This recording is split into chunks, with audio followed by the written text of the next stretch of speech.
저는 신앙생활의 가장 기본이 되는 축복의 열쇠 5개 중에서 네 번째 오늘은 말씀을 증거하려는데요.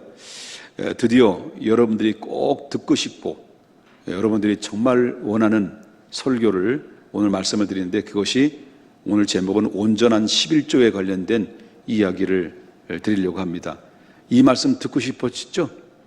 11조에 대한 설교, 1년에 딱 한 차례 헌금 얘기를 제가 합니다마는 이 말씀을 듣다가 이 말씀으로 여러분 말씀을, 하나님의 말씀만 제가 전할 텐데, 하나님의 말씀으로 잘 마음에 담아서 믿음으로 동의하고 행할 때 화가 변하여 복이 되는 놀라운 역사들이 여러분의 삶의 현장에서 많이 나타나리라고 생각이 됩니다. 여러분, 1997년도 너무나도 잘 알고 계시는 경제 공황이 왔죠. 다시 말한다면 IMF 금융 규제를, 바로 금융 지원을 받아가지고 우리나라의 경제의 주권을 다 IMF에 빼앗겼던 아픈 시련들을 겪었던 것을 보게 됩니다. 그로 인해서 우리나라의 경제, 금융시장이 무너지게 되고 수많은 대기업과 중소기업들이 부도가 맞게 되고 수많은 사람들이 실업자가 발생이 되고 노숙자들이 발생이 돼서 수많은 노숙자들이 전철이 아니면 역전해서 신문 깔고 신문을 덮고 바로 새우잠을 자는 그런 처절한 아픔을 겪었던 시절이 있었던 것입니다. 우리나라는 이런 고통과 아픔을 겪으면서 이런 모든 일들을 잘 극복을 하고 일어서서 오늘은 세계 경제 대국에, 이게 바로 선진국 대국의 대열에 끼게 되는 그런 엄청난 업적을 남긴 민족이 됐다라고 하는 것입니다. 그런데 역사적으로 보게 되면, 본문에 보게 되면 우리나라가 망한 것은 비교가 될 수 없을 만큼 아주 이 나라는 탈탈탈 털려서 완전히 쫄딱 망한 민족이 오늘 본문에서 소개하고 있어요. 그 민족이 어떤 민족이냐면 이스라엘 나라의 민족이었습니다. 그 이스라엘 민족이 왜 망했느냐, 망한 이유가 뭐냐 할 때, 우리나라가 망했던 이유는 바로 외환 보유가 고갈돼서 망한 거잖아요. 근데 이스라엘이 망한 이유는 단 한 가지 있습니다. 하나님께로부터 저주를 받아서 망했다라고 성경은 말하고 있어요. 그러면 역사적으로 이스라엘 백성들이 하나님께로부터 저주를 받은 이유가 뭐냐, 그래서 망한 이유가 뭐냐, 딱 크게 여러 가지 있습니다만은 두 가지 이유가 있었다는 거예요. 하나는 바로 뭐냐면 이스라엘은 모든 민족 가운데 하나님께로부터 특별히 예수 그리스도를 이 땅에 보내셔서 그 민족을 통해서 예수를 보내고 예수를 통해서 인류를 구원하실 계획을 가지고 먼저 선택받은 나라가 이스라엘 나라였습니다. 그 이스라엘 나라가 선택받았는데, 선택받은 민족이 하나님만 믿고 하나님만 의지하고 하나님 안에 살아갔으면 하나님의 축복의 모델을 통해서 하나님의 선민 국가가 이런 국가다라고 하나님께서 딱 하나님의 모델로 보여줄 텐데, 이 이스라엘 백성들이, 택함받은 이스라엘 백성들이 하나님을 떠나고 마른 거예요. 그래서 여러분 7절 중반절에 보게 되면 뭐라고 말하냐면, 저주받은 이유에 대해서 말하는데, 너희가 나의 규례를 어땠다라는 거죠? 떠나라는 말입니다. 너희가 나의 규례를 떠났다라는 거예요. 그리고 떠나고 지키지 아니했다. 이 말은 무슨 말이냐면, 이것을 나의 규례를 떠났다라고 하는 것은 누구를 떠났다는 거냐면 곧 하나님을 떠났다, 그런 이야기와 똑같다라고 하는 것을 보게 된다라는 거예요. 여러분, 구약 마지막 성경을 보게 되면 학개에서 스가랴, 말라기로 끝내요. 여러분, 학개 선지자가 한참 활동했을 때에 주된 사역이 바로 뭐냐고 말한다면, 학개 선지자는 어떤 일을 했냐면 이스라엘 백성들이 70년 동안 포로 생활을 하고 1차, 2차를 계속해서 이스라엘 본국으로 귀환을 하게 되죠.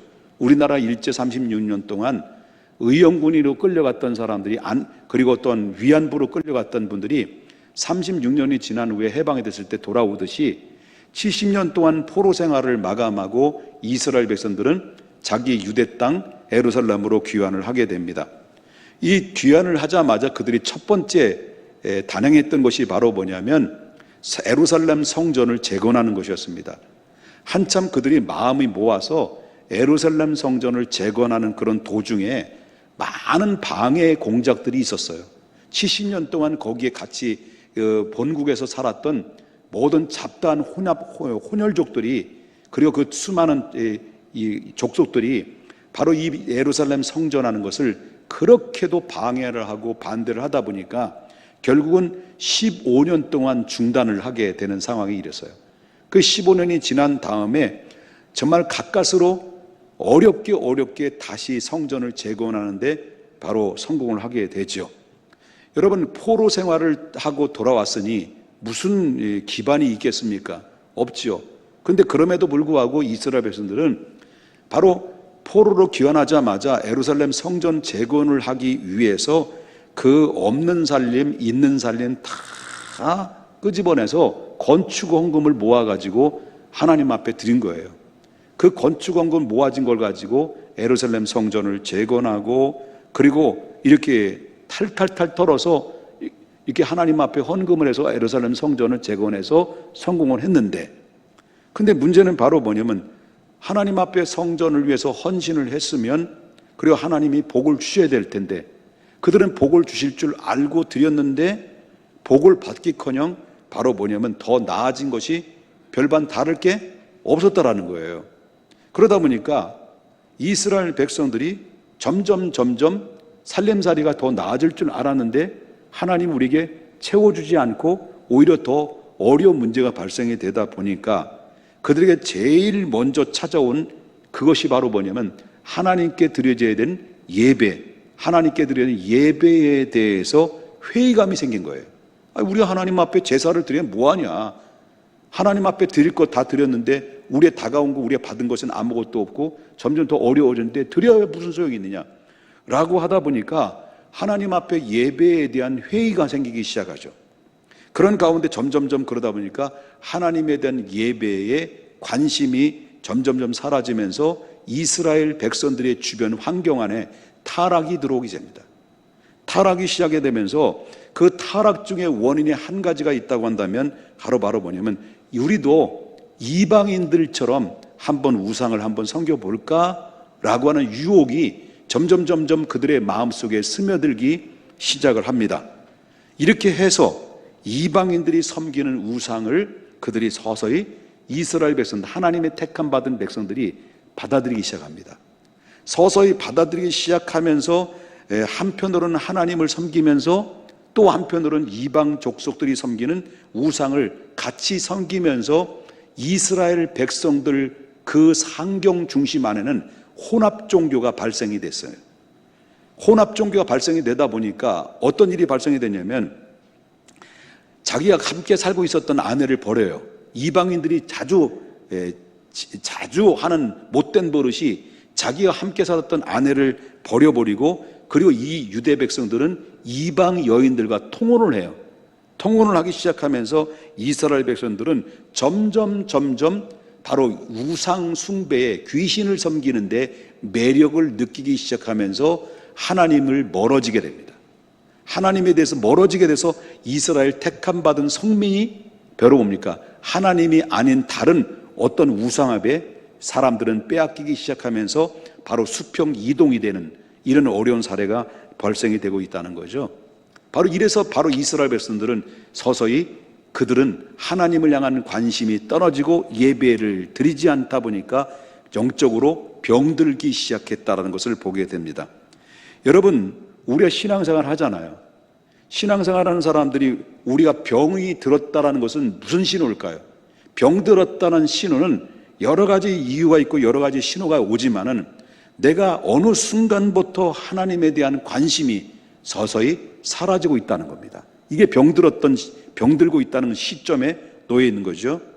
내가 어느 순간은 내 입가에서 늘 찬송이 나오고 하나님 앞에 찬양이 흘러나왔던 내 입에서 세상이라는 노래가 자꾸 흘러나오기 시작해요. 그리고 은혜의 말을 항상 하나님 앞에 우리가 교제를 나눠도, 구역 예배를 나눠도, 공동체 모임에도 내가 받은 은혜를 항상 나눔을 통해서 바로 은혜를 극대화시키고, 그리고 그 안에서 감사와 감격했던 감격들이 어느 순간 바로 우리가 내 입에서 은혜로운 말이 나오지 않고 바로 세상적인 세속적인 말이 쏟아내기 시작해요. 그리고 우리가 드려진 예배를 어느 순간부터 예배가 아니고 형식으로 외식으로 바로 변해가고 있습니다. 설교가 들려오지 않습니다. 그리고 또한 그리고 설교가 들려오지 않기 시작하면서 자꾸 부정적인 마음이 들기 시작하고 의심의 안개가 들어가게 되고 그리고 판단하고 정죄하고 그리고 또한 제한하는 이런 일들이 발생이 되고 있다는 것은 내가 뭘 알고 있다는 겁니까? 영적으로 신앙적으로 병들어 있다는 것을 보여주는 한 사인이라고 볼 수 있다는 거죠. 유대 백성들이 바로 이러한 병이 들었다는 거예요. 하나님에 대한 외면. 그래서 이렇게 본질이 예배 본질을 잃어버리다 보니까 하나님 어떤 현상이 이루어지게 되느냐라고 그럴 때 두 번째로 찾아온 겁니다. 두 번째로 그들에게 찾아온 게 뭐예요? 영적으로 예배가 병들다 보니까 하나님을 떠나다 보니까 두 번째로 찾아온 것이 하나님의 것을 손대기 시작하기입니다. 하나님 것을 손대기 시작했다는 말이 무슨 말입니까? 여기에서 8절 상반절을 보게 되면 뭐라 그럽니까? 사람이 어찌하여 누구의 것을 도둑질하겠느냐 하십니까? 하나님의 것을 도둑질하겠느냐라고 이렇게 말씀하십니다. 그 도둑질했다는 것은 바로 이 이스라엘 백성들이 무엇을 도둑질했다는 거죠? 여러분 8절 하반절을 보게 되면 이는 뭐라고 그랬죠? 곧 11조와 봉헌물을 이스라엘 백성들이 손을 대기 시작했다라고 하는 겁니다. 바로 11조와 봉헌물은 하나님의 것인데 하나님의 것을 도둑질했다라고 바로 이스라엘 백성들에게 바로 말씀하고 있다는 거예요. 예배가 관심이 사라졌습니다. 그들은 하나님에 대한 관심이 사라졌습니다. 회의가 생겼습니다. 그래서 서서히 하나님을 밀어내고 그들의 마음속에는 누가 찾아왔습니까? 이방인들이 섬기는 귀신을 섬기는 우상의 매료에 빠지기 시작하면서 저들이 완전히 세속화되고 말다 보니까 거기에 따라서 하나님 앞에 드려야 되는 가장 기본적인 행위를 하나님의 것을 손을 대기 시작하면서 하나님의 드려야 될 의무를 하지 않게 됐다는 것을 보게 됩니다. 여러분, 그렇기 때문에 그때 당시에 바로 이들은 예배에 관심이 사라지고 하나님 앞에 드려야 될 봉헌물과 그리고 11조를 드리지 않다 보니까 어떤 일이 벌어지냐면 바로 여러분 예루살렘 성전 안에는 누가 일들을 감당합니까? 다른 모든 지파들은 각 기업들을 가지고 있기 때문에 열심히 땀 흘려서 노력해서 그 대가를 얻고 먹고 사는데 하나님은 레위 지파만큼은 성전 안에서 그 일들을 제사의 업무를 감당하도록 하는데 그 레위 지파 중에서는 바로 제사장들이 있었습니다. 제사장들은 모든 백성들이 예배 드리러 왔을 때 예배를 인도하고 주도하는 역할들을 감당하게 되는데 근데 백성들이 하나님 앞에 병이 들다 보니까 자동적으로 예배를 멀리하고 하나님 앞에 1년에 의무적으로 들어야 될 3차례의 예루살렘 성전에 찾아와야 될 이스라엘 백성들이 찾아오지 않으니까 사람들이 찾아오지 않으니까 헌금한 사람들이 없어지게 되고 11조를 드린 사람이 없어지니까 자동적으로 바로 어떤 일이 벌어집니까? 결국 그 11조를 통해서 먹고 살아야 될 대제사장들과 레위인들은 먹을 것이 사라지게 되는 거죠. 성전에서. 그렇기 때문에 성전에 예배 드리러 온 사람이 점점 줄기 시작하면서 바로 성전의 레위인들은 자연적으로 생계의 위협을 받게 됐다는 거예요. 역사적 배경으로. 그러다 보니까 그 결과로 어떤 일이 벌어지냐면 성전에서 일을 하고 있던 레위인들은 바로 성전에서 뛰쳐나가는 거예요. 왜? 먹고 사는, 굶어 죽을 수밖에 없는 상황이니까 성전에서 뛰쳐나갈 수밖에 없는 거죠. 그래서 결국 성전에 뛰쳐나가서 결국 자기 업무의 그 사명의 이탈자가 되기 시작하면서 사람들은 예배 드리러 오는 사람들 줄어들고 성전 안에서 예배를 집례하는 제사장들도 아니면 레위인들도 바로 성전 밖으로 다 나가서 일터에 나가서 일을 해야만이 먹고 사는 현재. 그 현상들은 오늘날에도 그대로 적용된다는 거예요. 대한민국의 교회들이 많이 있습니다만은 70% 가까이 되는 교회들이 자립이 안 돼요.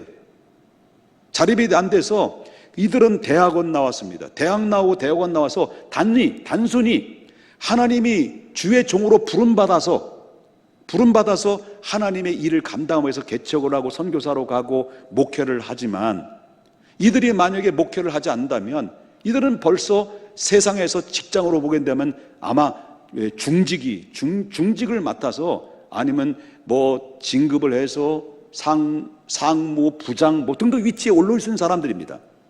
그런데 하나님의 부름받았다는 그것 때문에 목회 현장에서 그 일들을 하다 보니까, 여러분, 예배 드리는 사람이 없고 헌금하는 사람이 없으면 자동적으로 어떤 일이 벌어질까? 먹고는 살아야 되잖아요. 그래서 목회 사역을 뒤로 하고 오늘날 수많은 개척교회 목사님들이 바로 어디십니까? 직장에 뛰어들기 시작하죠. 오늘날 현실이 그렇다는 거예요. 더군다나 코로나 발생을 통해서 더욱더 심화되는 가운데 있다 보니까, 용서하고 들으십시오. 그래서 많은 젊은 목사님들이 자립이 안 되다 보니까 나가서 직장을 하는 가장 쉬운 방법이 뭡니까? 목사님 일을 해봤어야지. 그래서 주로 하시는 분들이 택시 운전 아니면 대리 운전을 하시는 분들이 많이 발생하고 있다는 거예요. 그때 당시에도 똑같은 상황이에요. 이스라엘 백성들이 병이 들고 타락하다 보니까 하나님 앞에 제사 드리오는 사람이 없다 보니까 자동적으로 이 제사장들 레위인들은 먹을 것이 없다 보니까 결국 편법이 생기게 되고, 그리고 불법이 생기기 시작했다는 것을 보게 된다는 거예요. 그래서 자동적으로 어떤 일이 벌어지냐면, 이탈에 나가는 사람도 있지만 거기 남아있는 사람도 있잖아요. 그래서 소수의 사람들이 온다 할지라도 예배를 위해서 생겨나기 시작하는 가운데, 1년에 원래 남자들은 3차례로 제사를 드리러 예루살렘으로 와야 되는데 예물을 들고 왔어요. 예물을 들고 올 땐 하나님의 제물이 뭡니까? 소나 아니면 양이나 염소나 아니면 돈 없는 사람은 비둘기를 가져왔단 말이에요. 그런데 사람들이 마음이 병이 들으니까 가지고 와서 예배 드리러 왔는데, 그들이 뭘 가지고 왔냐면, 항상 제물은 하나님의 법을 정해놓은 것이 바로 뭐냐면 흠없는 제물로 가져와야 돼요. 흠없는 제물로 하나님 앞에 제사를 드려야 되는데, 그들이 타락하니까 이방신에게는 정성을 들여서 정성을 이방신을 섬기고, 하나님 앞에 왔을 땐 대충 가져와서 제물을 하나님 앞에 바쳤다는 거예요. 그것이 바로 뭐냐면 말라기서 1장 8절에 언급을 하고 있는데, 말라기 1장 8절에 뭐라고 말하면 보십시다. 하나님이 어떻게 화가 나셨는지. 만군의 여호와가 이르노라. 누가 이른다고요? 만군의 여호와가 이르노라. 너희가 뭘 가졌다는 거예요? 눈먼 희생 제물을 바치는 것이 어찌 악하지 아니하며, 또 뭘 가졌다는 거예요? 저는 것과 병든 것을 드리는 것이 어찌 악하지 않느냐. 바로 그들이, 이스라엘 백성들이 타락하니까 하나님 앞에 드려지는 제물조차도 어떻다라는 거예요? 뭘 가져왔다는 거예요? 눈먼 제물, 그리고 다리 저는 것, 병든 것, 이런 걸 가지고 와서 대충 하나님 앞에 드렸다는 거예요. 그러니까 이 제물은 누가 검사해요? 제사장이 검사하잖아요. 이게 흠이 없는지 있는지. 그런데 이들은 커미션을 받아가지고 적당히 바로 어둠의 밑거래를 시작해요. 그렇게 해서 결국 어떻습니까? 그 예배가 누이 좋고 매부 좋고 이렇게 피차간에 눈 감아져도 보니까, 그러니까 항상 종교의 형식적으로 악순환에 빠지기 시작하는 이런 일들이 발생이 되고 말았다라고 하는 것을 보게 되는 거죠. 여기까지 이해되시면 아멘 합시다. 그래서 이스라엘의 온 나라가 망한 이유가 바로 뭐냐? 두 가지라는 거예요. 두 가지 때문에. 두 가지가 바로 뭡니까? 하나는 저들이 누굴 떠났기 때문에, 하나님을 떠났기 때문에, 또 한 가지는 바로 뭐냐면 11조와 봉헌물을 도둑질했기 때문에. 그래서 8절 말씀부터 9절까지는 바로 도둑이라는 단어가 몇 번이나 강조를 해서 말하냐면 4번이나 얘기해요. 4번. 짧은 두 구절 속에 도둑질했다 이런 얘기를 4번이나 강조를 했다는 거예요. 그렇다면 하나님께서 왜 이렇게 10의 1조에 대해서 관심을 가지고 계시느냐라고 하는 겁니다. 왜 관심을 가지고 계시느냐? 11조는요, 여호와 하나님을 유일하게 하나님으로 인정하고 대우하는 표현이기 때문에 그렇다 라고 하는 것입니다. 그래서 하나님이 11조에 대해 관심을 가지고 있다는 것인데, 여러분 레위기서 27장 30절을 봅시다. 레위기서 27장 30절에 뭐라고 나오냐면, 그 땅에 10분의 1, 곧 그 땅의 곡식이나 나무의 열매는 그 10분의 1은 누구의 것이라고 그랬습니까? 여호와의 것이니 그 10분의 1은 곧 누구의 성물이라고요? 여호와의 성물이라고 말합니다. 그때 당시에 농사를 짓고 수확하게 되면 무조건 첫 열매에 10분의 1을 띄어서 누구에게 바쳐야 되는 거야? 하나님께 바치라는 것입니다. 그것이 바로 여호와의 성물이라는 거죠. 그 10분의 1을 바친 것을 가지고 바로 거룩한 성물이기 때문에 이 성물은 함부로 손을 대서는 안 된다는 얘기예요. 그 얘기를 하고 싶은 거예요. 그럼 여러분 인터넷을 보게 되면 11조에 대한 이야기가 많이 떠돌아다니죠. 유튜브에도 물론 마찬가지고 인터넷도 마찬가지고 11조에 대한 사람들은 굉장히 예민한 반응을 가지고 있어요. 11조에 대해서, 헌금에 대해서 목사가 다 털어먹는다 뭐 이런 얘기는 기본이죠. 여러분, 그런데 이 11조에 대한 헌금에 대한 이 인터넷 떠돌아다니는 모든 댓글들이나 유튜브에서 떠돌아다니는 유튜브들을 보게 되면 90% 이상이 11조를 말하는 교회와 목회자들을 맨 비난하는 내용들이 다 완전히 도배를 해버렸어요. 심지어 목사님들조차도 바로 뭐냐면 강단에서 11조를 말하는 헌금을 말하는 한국교회 목사들은 전부 다 잘못됐다라고 매도하는 목사들도 있어요.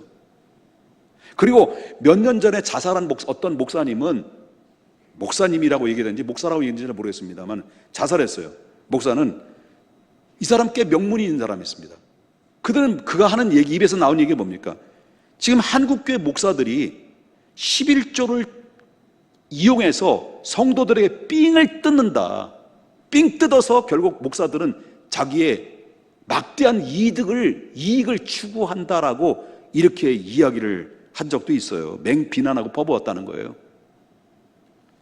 이런 내용들을 읽거나 동영상이나 아니면 인터넷 떠돌아다니는 그 이야기를 보거나 들으면 믿지 않는 사람들의 입장에서 볼 때 어떤 마음이 들까요?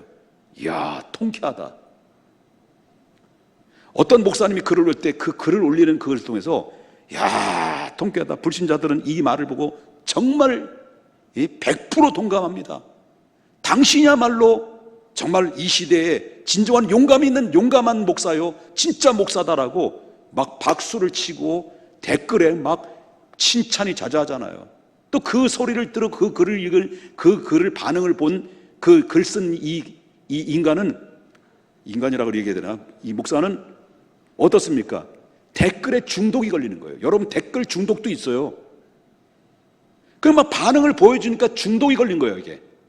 막 체면에 걸려가지고 또 성경도 아닌 자기 일방적 주장을 통해서 또 11조에 대한 비판의 글을 또 계속 올려대죠. 또 우리 또 과간도 안 되는 건 뭐냐면 교회를 다니는 사람들도 같이 동조를 또 해요. 또 교회를 다니는 사람들 있죠. 11조를 내야 되는지 말아야 되는지 고민하고 갈등하는 그런 가운데서 어떻게 해야 될까?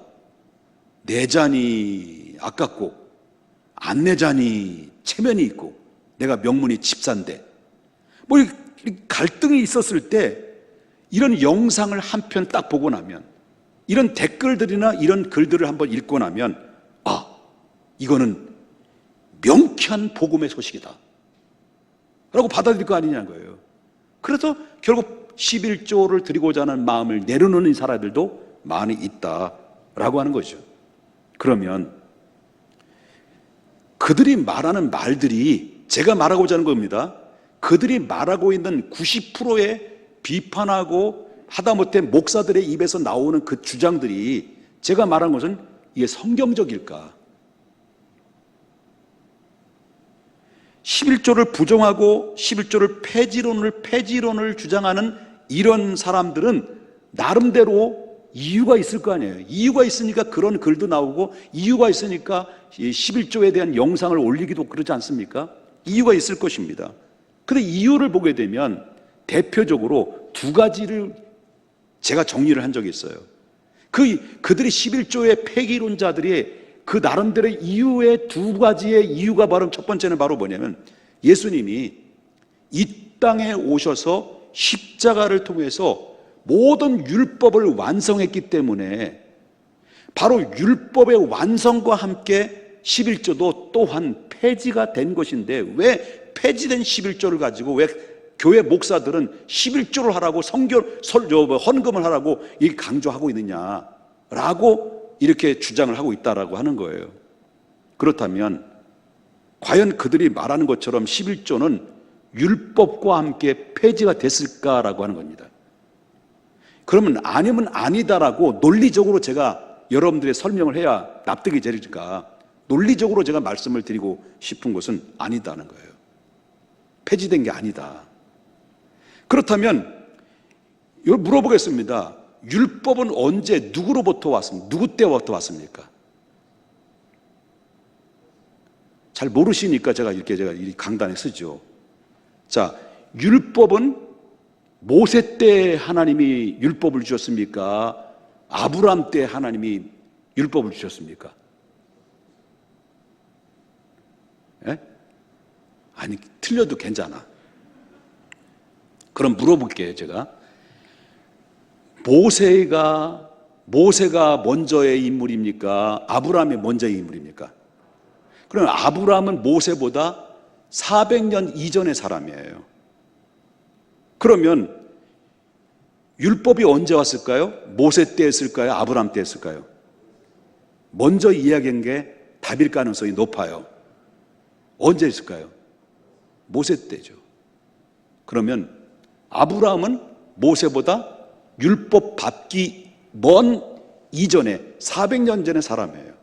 그럼 11조는 율법 시대에서 11조가 시작된 것이 아니라 율법보다 더 훨씬 이전인 400년 전에 아브라함 때부터 바로 11조를 하나님 앞에 드리기 시작했는데, 언제부터 시겠냐? 그 배경을 보게 되면 아브라함이 그 5왕의 이 가나안족 속의 5왕으로부터 자기 조카가 재산 다 뺏기고 다 끌려갔어요. 포로로 끌려갔을 때 아브라함은 바로 군사를 이끌고 이 가나안족 속 5왕을 완전히 쳐부수고, 그리고 자기 포로로 잡혀갔던 롯과 그 식구들을 구해내요. 전쟁에 승리하고 돌아와요. 5왕을 다 쳐부수고 전쟁에 승리하고 돌아오면서 누구를 만나게 되냐면, 창세기 14장 18절에 살렘 왕, 지극히 높으신 하나님의 대제사장 살렘 왕을 멜기세덱을 만나요. 멜기세덱을 만나게 되는데, 그리고 멜기세덱으로부터 아브라함에게 축복의 메시지를 들어요. 그럼 멜기세덱은 오늘날 누구를 예표를 하냐면 예수 그리스도를 예표하는 분이에요. 지극히 높으신 제사장이라는데, 바로 이 살렘 왕으로부터 아브라함의 축복의 메시지를 주는데, 19절을 보겠습니다. 창세기 14장 19절. 그가 아브라함에게 축복하여 이르되 천지의 주제이시오 지극히 높으신 하나님이여 아브라함에게 뭘 주라는 거예요? 복을 주옵소서라고 돼. 그 말을 듣고 전쟁에 승리했고 돌아온 아브라함이 지극히 높으신 대제사장인 멜기세덱에게 무엇을 했습니까? 여기 20절 하반절에 보니까 아브라함이 그가 얻은 것으로 몇 분의 1을 줬다는 거예요? 10분의 1을 멜기세덱에게 줬다는 거예요. 그러면 그때는 그때 10분의 1이니까 즉각적인 감정에 의해서 준 거겠지라고 생각하는지 모르지만, 그럼 그 이후에도 11조를 드렸는가? 그러면 그때 당시 아브라함과 이삭과 야곱은 그때는 무슨 시대라고 하면 율법 시대가 아니라 족장 시대라고 그러거든요. 아브라함이 이삭을 낳습니다. 이삭이 야곱을 낳았어요. 야곱이 자기 형 에서의 장자권을 뺏어가지고 자기 외삼촌 라반의 도망을 가다가 베델이라는 산에서 첫날 밤을 보내. 그 돌베개를 베고 자는데 바로 꿈에서 사닥다리가 보좌에서 쭉 내려오더니 천사가 오르락 내리락 하면서 보좌 위에서 하나님이 아브라함의 손자죠. 아브라함 손자 야곱에게 하나님이 너에게 약속하신 너희 아버지 아브라함과 이삭에게 약속했던 축복을 너에게 주겠다. 다시 돌아오게 할 것이다. 이런 축복에 대한 축복의 말씀을 다 전해준 거예요. 그리고 그 말씀을 듣고 창세기 28장 22절에 보면 이 야곱이 하나님께 어떤 약속을 하나님 앞에 드려요? 세 가지 약속을 드려요. 하나님이 말씀하신 대로 나에게 이곳으로 다시 돌아오게 하신다면, 축복하신다면 하나님, 내가 세 가지를 하겠습니다. 하나는 하나님은 나의 하나님으로 모실 것이고, 이곳이 하나님의 전이 될 것이고, 그 다음에 내가 소득의 10의 1조를 하나님 앞에 반드시 드리겠습니다라고 약속을 하는데 10의 1조를 드리겠다라고 약속했어요. 그러면 뭘 말하냐? 아브라함 때부터 10의 1조를 드리고 그 정서가 이삭으로부터 내려왔고 이삭으로부터 야곱까지 하나님의 10의 1조를 알고 있었고 드려왔다라는 것을 그 뉘앙스를 보면서 알 수가 있다라는 거죠. Understand? 오케이 됐으네? 내 말이 만들어낸 거예요, 그냥. 이게 썰렁하네요. 이 조크인데 이게 웃어주지 않으니까 내가 웃기고 있어요, 지금. 자, 그럼 보세요. 헌금 얘기해서 예민하구나. 보세요. 그러면 그 10의 1조를 야곱의 시대 때도 하나님 앞에 드렸는데, 이렇게 해서 긴 역사 속에 11조를 드리다가 모세 때에 의해서 뭐가 됐습니까? 본격적으로 하나님이 백성들에게 소유의 11조를 의무적으로 드리도록 율법으로 그냥 정해놓은 거예요. 정착화시킨 거예요. 그러면 10의 1조는 언제부터 드렸느냐? 자, 율법 이전에 드렸느냐? 율법 시대 때부터 드렸느냐? 율법 이전에였습니까? 율법 이후부터 드렸습니까? 그렇습니다. 율법 이전부터 이미 11조를 드려왔는데, 아니 율법이 생기기 훨씬 이전에 족장시대인 아브라함 때부터 11조를 드렸는데 11조와 율법과 함께, 예수님의 율법과 폐지와 함께 11조도 폐지가 됐다라는 논리가 맞냐는 거예요. 안 맞는 거예요. 이미 11조와 폐지된 건, 이미 바로 이 11조는 율법으로 정한 이전부터 드려있기 때문에, 율법이 폐했기 때문에 자동적으로 11조를 폐한다? 논리적으로 안 맞는 얘기죠. 아니다. 여러분, 예수님께서 요한복음 8장 39절의 중반절에 보면 예수님께서 이렇게 말씀하셨어요. 너희가 아브라함의 자손이면 어떻게 하라는 거예요? 아브라함이 행한 일들을 어떻게 하라는 거예요? 행하라는 거, 해주면 행하지 말라는 거예요. 행하지 말라는 거? 행하라는 거? 예? 여러분, 대답을 안 해주시니까 제가 헷갈리는 거예요, 지금. 다시 한번 물어보겠습니다. 예수님께서 말씀하십니다. 너희가 아브라함의 자손이면 아브라함이 행한 일들을 하라는 거예요, 말라는 거예요? 하라는 거죠. 그죠? 그러면 너희 조상들도 10의 1조를 하나님 앞에 바쳤다면, 여러 가지 있습니다. 행해야 되는 거지만 너희들도 11조를 하나님 앞에 드리는 것이 마땅하다, 이게요. 그렇게 말하는 이런 질문을 하겠죠. 아니 목사님, 아브라함 자손이면 어디까지 유대인이지, 우리는 아니지 않습니까? 우리는 유대인의 밖에 사람이고 이방 사람인데 우리가 상관없는 사람들 아닙니까? 라고, 이렇게 우리가 상관없는 사람이기 때문에 그건 이스라엘, 혈통적으로 이스라엘 백성들 해당되는 거, 우리는 상관없는 거 아닙니까? 라고 이야기할 수 있겠죠. 그런데 여기 이 질문에 대해서 여러분 물어보겠습니다. 자꾸 물어서 죄송합니다만, 아브라함은 유대인의 조상인가요? 믿음의 조상인가요? 다시 물어보겠습니다. 아브라함은 유대인의 조상인가요? 믿음의 조상인가요? 혈통적으로는 아브라함은 유대인의 조상 맞아요. 그래서 성경적으로 볼 때는, 영적으로 볼 때는 아브라함은 믿음의 조상이 맞는 거예요. 그래서 여러분, 여기에 대해서 사도 바울은 명확하게 명쾌하게 이야기했어요. 갈라디아서 3장 29절에 뭐라고 얘기하냐면, 갈라디아 3장 29절에 너희가 그리스도의 것이면,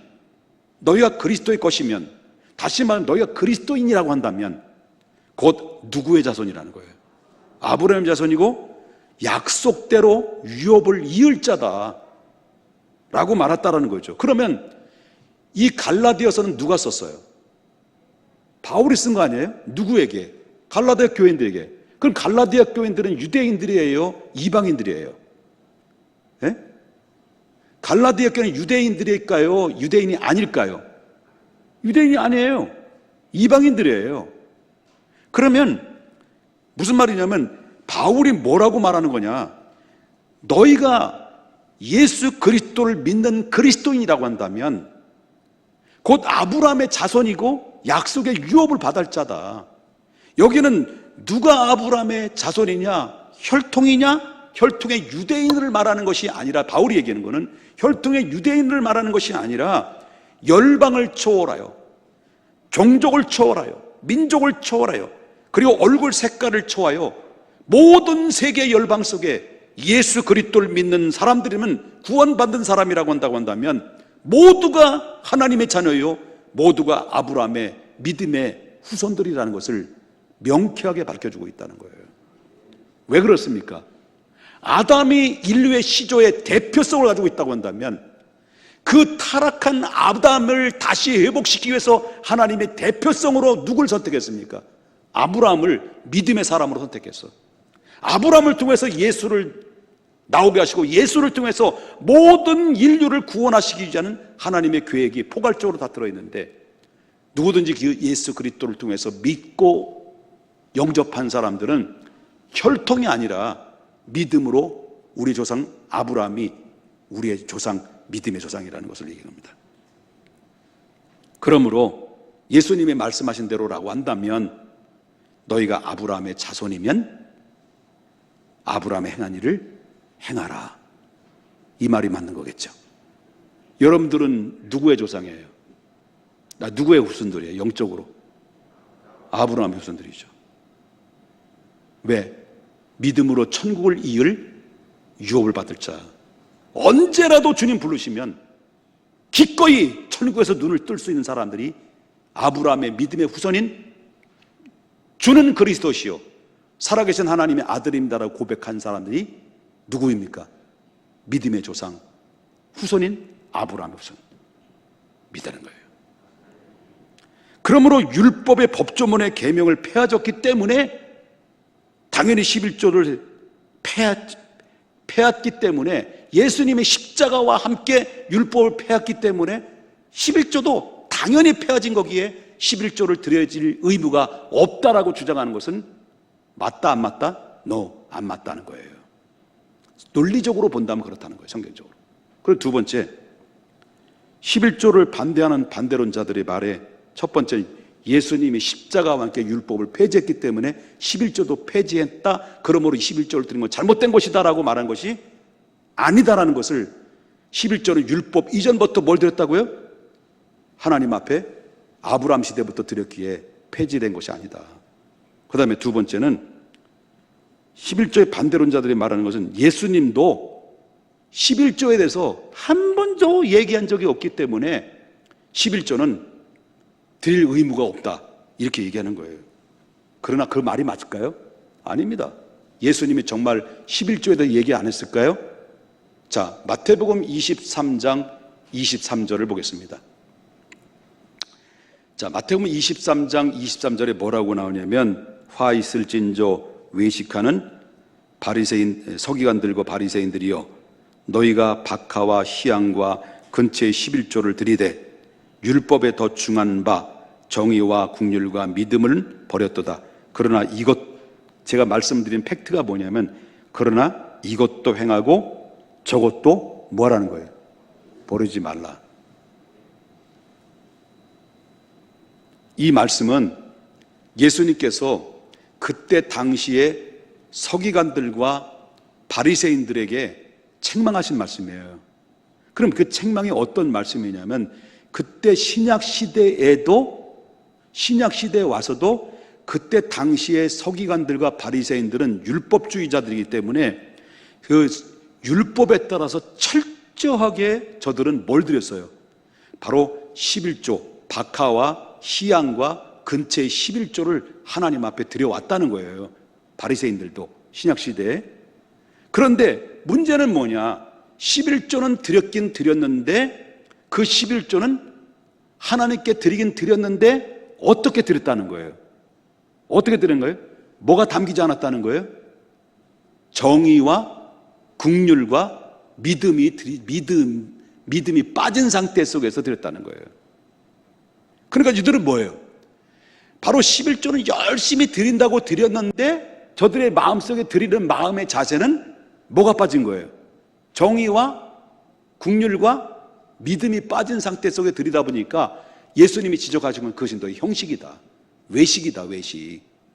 그 얘기를 예수님이 지적한 거였다는 거예요. 그럼 이 책망하시면서 예수님이 내린 결론이 뭐냐? 자, 굉장히 중요한 얘기죠. 23절, 23장, 23절에 이것도 행하고 그 다음에 뭐라 그럽니까? 저것도 버리지 말아야 되겠어요. 그럼 이것도 행하라는 말씀이 뭘까요? 이것도 행하라는 말씀이 뭘까요? 너희들이 전에 드렸던 대로 계속해서 이건 중단하지 말아야 될 것, 박하와 희양과 근처의 11조를 계속 드리라는 거예요. 이거는 예수님 하신 말씀은 중단하지 말라는 거예요. 이것도 행하라는 것은 너희가 드렸던 대로 박하와 근체와 희양과 근체의 11조를 계속 너는 드리라. 그러나 저것도 버리지 말라는 말이 뭘까요? 드리긴 드리는데 지금까지 드렸던 11조를 드리되 무엇을 버리지 말라는 거예요? 정의와 긍휼과 믿음을 버리지 마라. 이걸 종합해 보면 한마디로 표현한다면 11조는 철저히 드리라는 거예요. 11조는 철저히 드리는데 뭐와 드리라는 거예요? 어떤 마음으로 드리라는 거예요? 긍휼과 공의와 긍휼과 믿음으로 기쁨으로 드려라. 이게 바로 예수님이 하고자 하는 말씀이에요. 그럼 질문입니다. 예수님이 이것도 행하라는 말씀이 나오는데 그렇다면 예수님이 11조를 드리라는 것이 드리라는 것입니까? 말라는 것입니까? 이것도 행하라는 말씀은 예수님이 11조를 드리라는 거예요? 말라는 거예요? 드리라는 거예요. 근데 하지 말라고 그랬다고? 말이 되냐는 거예요? 아니에요. 그렇다면 이 11조를 반대론자들처럼 예수님이 11조를 드리라고 말씀하신 적이 없다는 말이 틀리죠? 아니죠? 그러니까 11조는 구약시대 아브라함 때부터 그 다음에 신약때 이르기까지 바로 뭐냐면 계속해서 드려왔고 신약시대에 와서도 계속 드려왔고 그 다음에 물론 초대교회를 통해서 10의 1조가 그 여러 가지 구제헌금도 되고 검사헌금도 되고 이 하나님 앞에 봉헌물도 되지만은 그런 와중에서도 계속해서 지금 오늘 현대까지 신앙의 규범으로 계속 영속적으로 이어지는 것이다. 이게. 그런데 그렇다면 11조를 이렇게 예수님이 말씀하신 것처럼 근처의 11조를 드리며 어떤 마음으로? 믿음으로, 감사한 마음으로. 그 11조는 율법의 개념이라기보다는 감사의 개념이 들어있어요. 그래서 이렇게 드리게 되면 하나님이 어떻게 우리에게 약속을 하시냐? 11조를 드리는 자에게 하나님 무조건 11조 내라, 내 거야 라고 하시고 끝났냐? 그게 아니라는 거예요. 그게 절대 아니라는 거예요. 하나님이 이렇게 믿음으로 하나님의 정의와 긍휼과 믿음으로 10의 1조를 감사한 마음으로 하나님 앞에 드렸을 때는 하나님이 그렇게 믿음으로 드리는 자에게 어떤 반응을 나타내 보이셨느냐? 자, 10절을 다시 보겠습니다. 만군의 여호와가 이르노라 너희의 뭐라 그랬죠? 온전한 11조를 창고에 들여 나의 집에 양식이 있게 하고 라고 합니다. 창고에 드리라는 거예요. 그러면 예루살렘 성전은 창고가 있을 거 아니에요. 백성들이 가져온 모든 곡식과 11조를 창고에 들여서 이 창고에 드린 이것을 가지고 또 뭘 드려요? 어디에 써요? 제사의 업무를 감당하는 레위 족속들과 제사장들에게 먹을 것을 제공해줘요. 그 제사장들은 그걸 받은 걸 가지고 또 뭐를 해요? 11조를 또 하나님 앞에 드려요. 이걸 얘기하고 있다는 거예요. 그러면 성경은 어디를 봐도 어디를 봐도 하나님을 시험해봐라, 하나님을 시험해라 이렇게 말을 한 적이 단 한 구절도 없었어요. 그런데 오늘 본문만 딱 유독히 성경에 딱 한 구절 뭐라고 나오냐면, 만군의 여호와가 일어나 너희 온전한 11조를 창고에 들여 나의 집에 양식이 있게 하고 그것으로 누굴 시험해보라는 거예요. 나를 시험하여 내가 한음을 열고 너에게 복을 쌓을 것이 없도록 붙지 아니하나 보라. 성경은 단 한 번도 하나님을 시험해보라는 말이 없어요. 근데 오늘 본문만큼 하나님이 너희가 하나님 앞 온전한 10의 1조를 드렸을 때 내가 너에게 쌓을 것이 없도록 복을 주지 않나 시험을 해보라고 할 만큼 당신의 명예와 당신의 이름을 걸고 우리에게 당당하게 말씀하고 있다는 것을 오늘 이야기하고 있다는 거죠. 여러분, 11조를 드리면 쫄딱 망해야죠. 쫄딱 망해야 되는데 11조를 드는데 쫄딱 망한 사람이 없어요. 성경에 나오는 말씀이에요. 여러분 보세요. 10절을 다시 보게 되면 하늘문을 열고 내가 너에게 복을 쌓을 것이 없도록 부어주지 않나 보라는 이 말씀하시는데, 이것은 뭡니까? 너희가 나를 시험해봐도 좋다, 시험해도 좋다 이거예요. 아무리 경제적인 위기가 오고 금융의 위기가 오고 또 코로나를 통해서 경제 세계 대공황이 온다 할지라도 하나님을 복주시고자 하는 자는 막을 자가 없다는 거예요. 그러나 아무리 노력하고 애쓰고 별 수단과 방법을 다 동원해서 축복을 받으려고 해도 하나님을 막으면 축복을 못 받는다는 거예요. 이 하나님의 모든 축복과 저주, 생사화복의 절대권자는 하나님의 손에 달렸다라고 하는 거죠. 뭘 보면 압니까? 늘 자주 얘기하지만, 원고에 없는 얘기지만, 북한 보세요. 우리나라 보세요. 6.25 전쟁이 터진 지 70년이 가까이, 70년이 넘었나요? 그러죠? 여러분, 북한이 원래 우리보다 잘 살았어요. 교회는 우리보다도 훨씬, 교회들이 이 북한과 평양은 제2의 에루살렘이라고 할 만큼 엄청난 평양의 대부흥이 있었어요. 교회들이 막 우죽순으로 일어나고 막 부흥이 일어나다 보니까 북한은 남한보다도 더 훨씬 잘 자랐어요. 그리고 어느 날 그 북한이 공산화가 되어버렸어요. 김일성 주체사상이 들어가기 시작했어요. 그러다 보니까 백성들이 점점 바로 뭐냐면 하나님을 믿는 백성들이 이스라엘 백성들과 똑같아요. 하나님에 대한 관심이 멀어지기 시작해요. 어디에 매력이 빠져요? 공산주의 사상의 매력이 빠져요. 그러면서 결국 김일성 주체사상에 빠지기 시작하면서 이제 교회를 핍박하기 시작하면서 핍박을 지나서 교회를 무너뜨리고 십자가를 내리고 교회를 불살라버리고 목사들을 죽이고 교회를 완전히 없애버렸어요. 백성들은 하나님을 떠났어요. 북한의 백성들은 하나님을 떠났고 신앙의 자유를 찾기 위해서 남한으로 내려온 교회들이, 성도들이 내려와서 교회를 남한에 세워요. 영락교회가 세워지고 그 밖에 수많은 교회들이 세워지게 되죠. 그런데 결국 어떻습니까?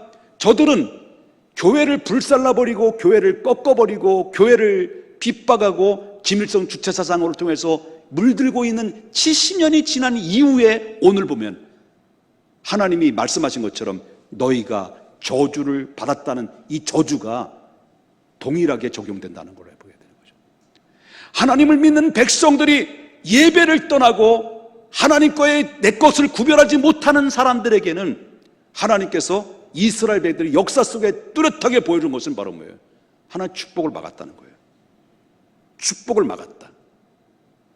그러나 역사 속에 하나님의 믿음의 자유를 가지고 하나님 예배를 예배가 되고, 그리고 믿음의 믿음이 되고, 교회가 교회가 되고, 하나님 백성이 하나님 백성이 되는 그 믿음의 삶을 살아가는 철두철미한 예배와 하나님과의 기쁜 감사의 교제의 흔적들이 남겨져 있는 곳곳마다 하나님께서는 예배와 함께 더불어 그 민족과 그 나라와 그 가정과 개인들에게 하나님 축복을 회복해 주셨다는 거예요.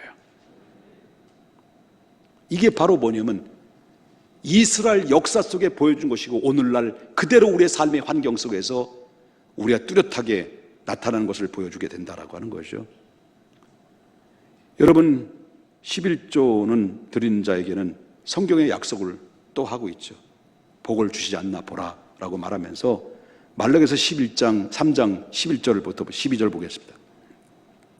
만군의 여호와나 내가 너희를 위하여 메뚜기를 금하여 너희 토지의 소산으로 먹어 없애지 못하게 하며 너희 포도밭의 포도나무의 열매가 기한 전에 떨어지지 않게 하리라. 이게 뭐예요? 다시 말한다면 메뚜기 때가 와서 곡식들을 다 갉아먹지 못하도록 하나님이 막아주겠다. 포도가 기한 전에 떨어지거든요. 메뚜기 갉아먹으면 그 모든 포도나무는 병들게 되고 곡식들은 주르르르 포도는 떨어지게 되고 그럼 농사는 다 망치게 되는데 그걸 막아주겠다. 이건 바로 재앙을 막아주겠다는 거예요. 문제는 코로나가 문제가 아니에요. 여호와께 돌아가자. 우리가 여호와께 돌아가고 하나님과 나와의 관계가, 교회가 하나님으로 믿고 올바른 하나님과 우리와의 관계가 바른 정립이, 신앙적 정립이 바로 됐을 때 여러분, 메뚜기를 금하게 할 것이고 포도가 기한 전에 떨어지지 않고 정상적인 열매로 기쁨으로 단을 거두고 돌아오게 되는 놀라운 역사는 우리가 예배가 회복되고 여호와께 돌아가는 것이고 하나님의 것을 손대지 않고 기꺼이 하나님 앞에 드리는 생활. 11조의 가장 큰 정신이 어디에 있을까요? 모든 것이 하나님의 것이라고 하는 정신에서부터 출발한다. 11조 정신은 율법이 아니에요. 율법이 11조 정신이 아니에요. 바로 감사의 정신이에요. 이 모든 것이 주님께로부터 왔으니 다 주님의 것입니다 라고 고백하는 행위가 바로 뭐냐면 11조예요. 이 믿음이 없이는 못 드리는 거죠. 오늘날 수많은 사람이 11조에 대해서 오해를 하는 경우가 있어요. 10의 1이라고 하는 산술적인 개념을 우리 사람들이 이렇게 생각합니다. 내가 100만 원의 수입을 하게 되면 10분의 1은 하나님 것이고 10분의 9는 내 것이다 라고 사람들이 그렇게 산술적 개념을 하잖아요. 그런데 히브리적 개념의 수는요, 1이라고 하는 것은 전체를 대신하는 거예요. 대표를 얘기하고 있습니다. 이 성경의 원리를 보게 되면 장자를 보게 되면 그때 당시 장자를 보면 만물의 기력이라고 그랬어요. 그래서 애굽의 10가지 재앙 중에서 마지막 재앙을 내렸을 때 하나님이 뭘 쳤어요? 마지막 재앙할 때 애굽의 장자들을 전부 다 쳤어요. 그럼 애굽의 장자를 쳤다라고 하는 것은 바로 뭐냐면 애굽의 그때 당시에 장자가 죽었다라는 것은 애굽 전체가 죽었다는 얘기예요.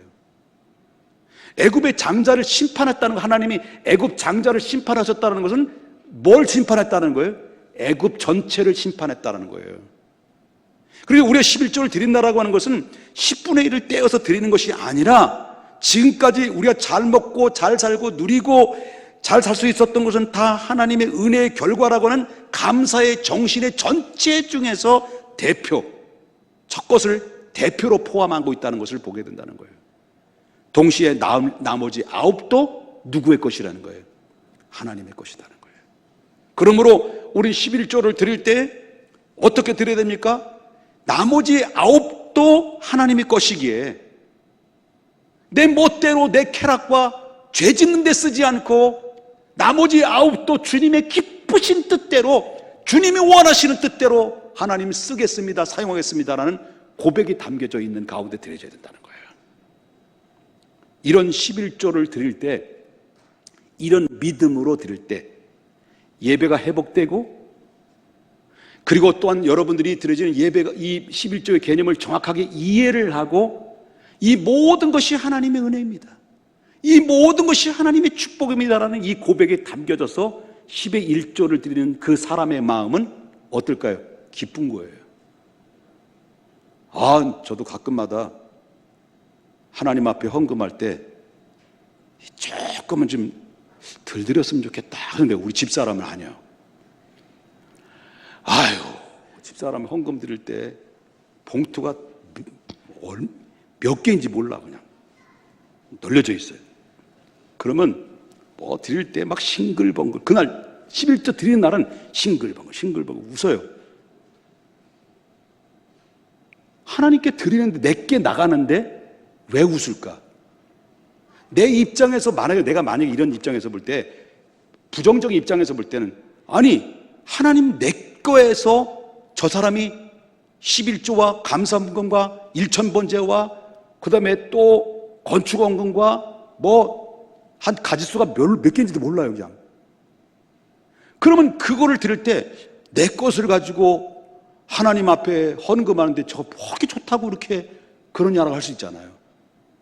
근데 저 사람은 제가 좋아하는 이유가, 제가 매력을 느끼고 있는 이유가, 아직도 내가 36년 동안 살아도 정말 사랑하는 마음이 이거 뭐냐? 하나님을 향한 마음이, 이 모든 것이 하나님의 것이고 이 모든 것이 하나님의 것을 위해 나는 감사함으로, 기쁨으로 11조를 드린다, 이 개념으로 드리니까요. 나의 사랑, 나의 사랑, 나의 어여쁜 자야, 일어나 함께 가자. 나의 사랑, 나의 사랑, 나의 향이, 나의 향이. 자동적으로 저의 기쁨. 오늘도 저한테 5만 원 빌려갔어요. 준다고 하면서도 언제 줄는지 몰라. 여러분, 하나님 앞에 드릴 때 너무 기쁜 거예요.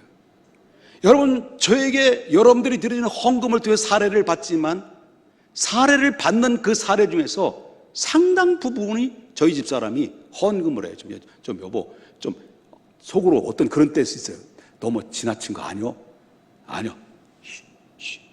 그래서 난 나의 사랑, 나의 사랑, 당신의 믿음 앞에 나는 굴복당합니다. 행복한 거예요. 이 믿음을 가지면. 그런다 망할까요? 안 망합니다. 안 망해요. 저 보세요. 얼마나 안 망했으면 이름도 김옥복에다가 얼굴도 달덩어리에다가 30. 여러분, 만망해요. 이 영적인 원리를 가지면, 이 말씀이, 여러분, 이 말씀이 믿음이라고 한다면, 이 말씀이 말씀이라고 한다면 믿음으로 받아들일 때 절대 망할 수가 없고. 여러분 보세요. 북한은 망했어요. 그럼 남한은 교회의 자유를 찾고 교회를 세워서 하나님 예배가 회복되고 하나님 것과 나로 구별되며 늘 입에서 감사와 찬양과 영광의 고백이 넘치는 이 대한민국은, 여러분, 정치를 잘해서 그렇습니까? 정치 개판이잖아요. 미안합니다. 끌려가는 거 아닌가 모르겠네. 겁이 많아가지고. 정치를 잘해서 이 나라 잘 된 겁니까? 아니에요.